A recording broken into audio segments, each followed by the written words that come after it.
I run a Solera type sour program at my brewery. I've noticed that when I use berries, the body thins out a bit and the flavor is somewhat subtle. I've used as much as 1 pound of puree per gallon. Do I use more? Or is there something that I could add to the sour beer to lift the body? Adam, keep up the good work. Saludos from Puerto Rico. Thanks, man. So back to this question from Jose. I've noticed that when I use berries, the body thins out a bit and the flavor is somewhat subtle. We're a few body questions here tonight. What I will say is that when you are fermenting out fruit, there's two things working right here. One, as you reduce the residual sugar, the residual sweetness of a liquid, it will taste less and less like the fruit. Okay. The problem is when you are dealing with non-traditional brewing yeast, and you can get nitpicky with me and talk whatever, but yes, or a brewer's yeast that will consume really any carbohydrate that they see, it's going to drive it down to zero. Okay. So there's going to be no sugar left. So it can be really challenging pushing those fruit levels up. You can push up your volume of fruit in there, absolutely.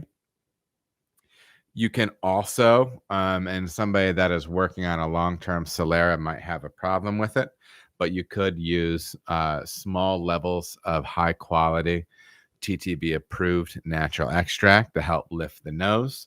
But I have a feeling if you are doing something like that project, that would be a direction you would not want to go. So, that's fine.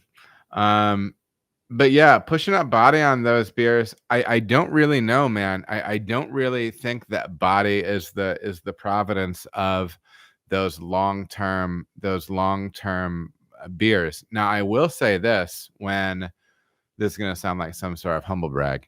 When I was at Cantillon and I was drinking those long-term sours there, part of the body of those beers is very much character pulled from the wood. They're not insanely oaky, but they are tannic. And there is some structure and some body that you receive from that fermentation vessel.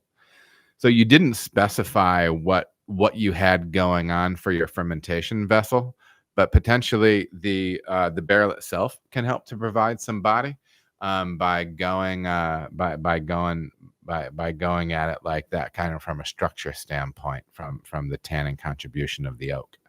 But yeah, so that's kind of my take on that, Jose. I appreciate you sending the question in. All right, everybody, thank you so much for watching. If you feel as if you got any value out of the video, please like and subscribe. There are also other videos that you can watch. They're gonna maybe be over here or over here. Appreciate you watching.